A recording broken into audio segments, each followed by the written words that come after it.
Assalamualaikum warahmatullahi wabarakatuh. Gimana anak-anak kabarnya? Semoga dalam keadaan baik-baik saja ya. Nah, materi kali ini itu tentang PKN ya, kelas 11. Kelas 11 PKN itu untuk semester pertama ada 3 bab.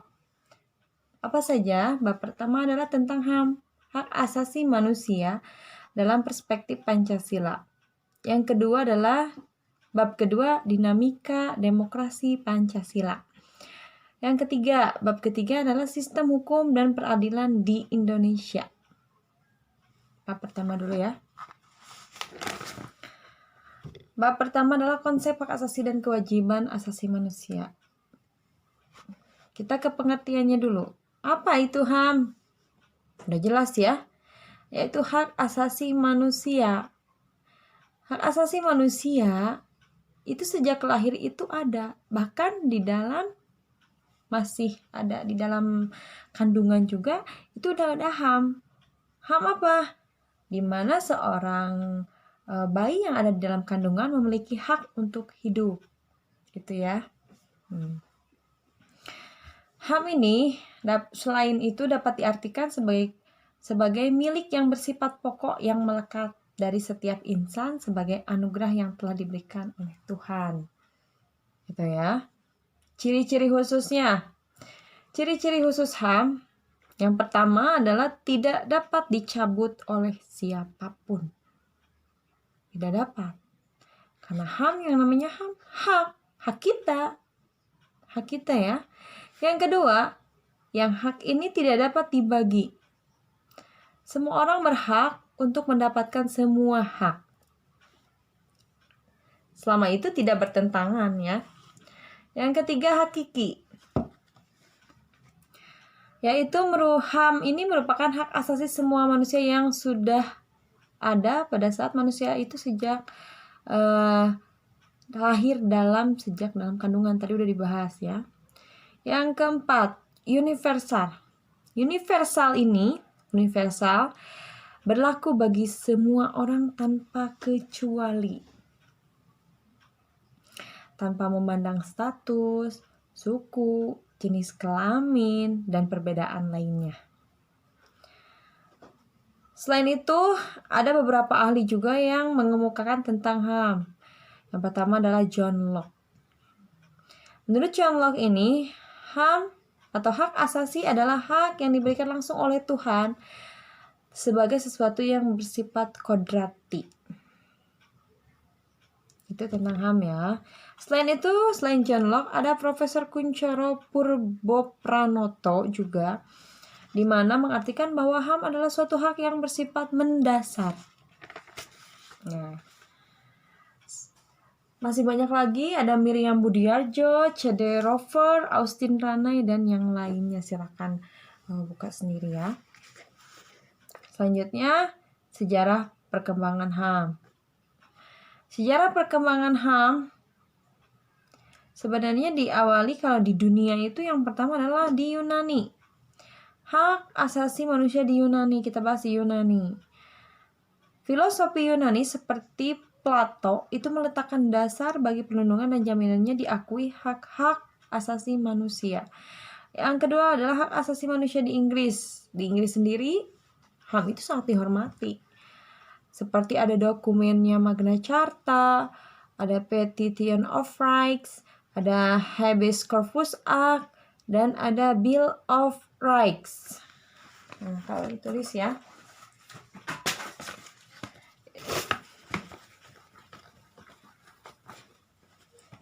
Pertama adalah Magna Carta. Magna Carta ini adalah larangan penghukuman, penahanan dan perampasan benda secara sewenang-wenang. Magna Carta.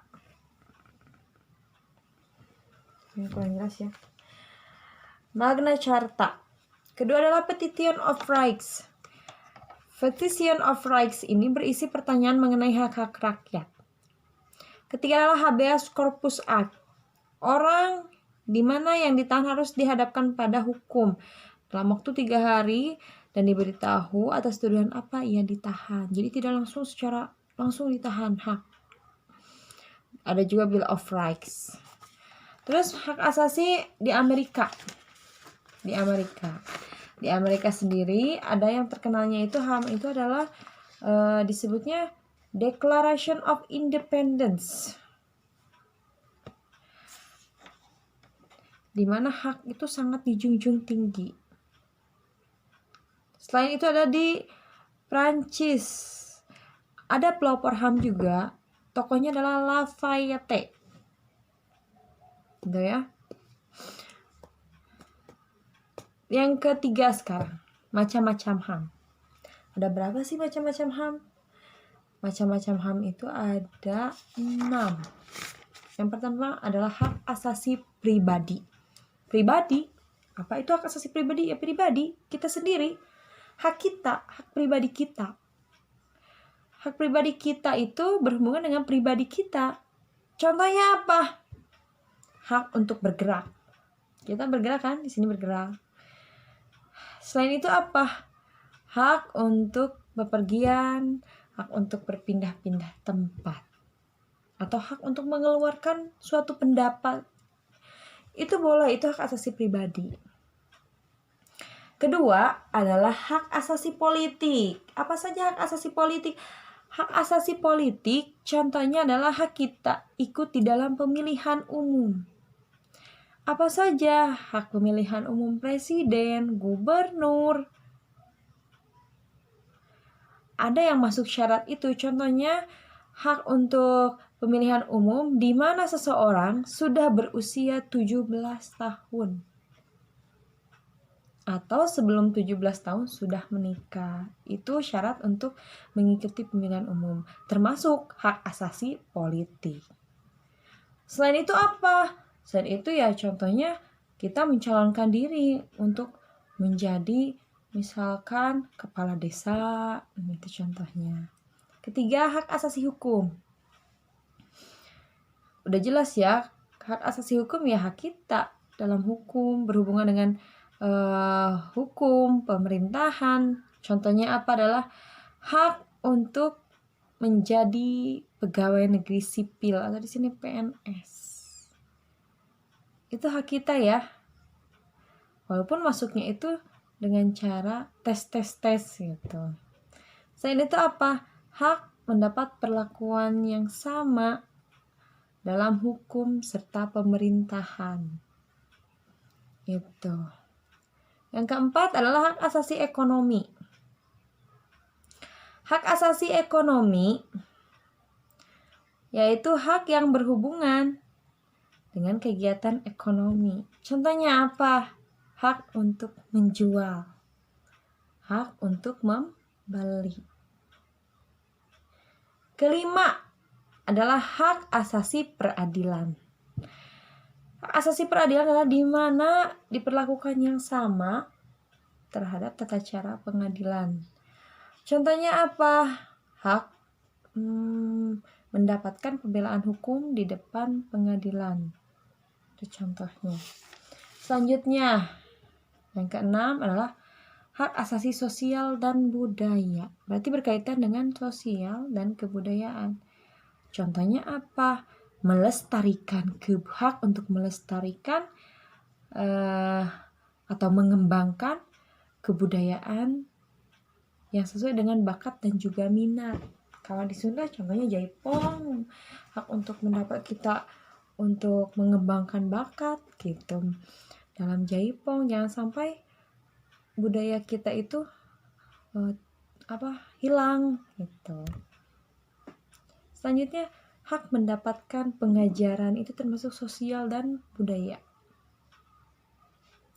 Kalau kita ngomongin hak, jangan lupa juga dengan kewajiban. Ingat, hak kita juga tidak boleh menyalahi aturan. Walaupun sebenarnya itu hak kita, tapi hak kita itu hak yang tidak boleh, yang bagaimana yang tidak boleh menyalahi aturan. Itu hak kita, tetapi tetap tidak menyimpang gitu ya. Kalau kita ngomongin hak, ada kewajiban. Kewajiban kita, ya kita tidak boleh harus terus menuntut hak tanpa kewajiban kita dijalankan. Nah, kewajiban kita juga harus dijalankan. Kewajiban apa? Sebagai warga negara yang baik, tahu aturan. Kalau misalkan tidak menyimpang dari aturan gitu. Itu contohnya ya. Oke. Mungkin segitu saja dari Ibu. Jangan lupa ini dicatat di buku,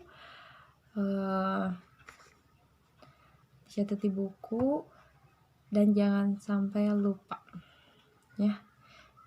Mungkin sekian dari Ibu. Wassalamualaikum warahmatullahi wabarakatuh.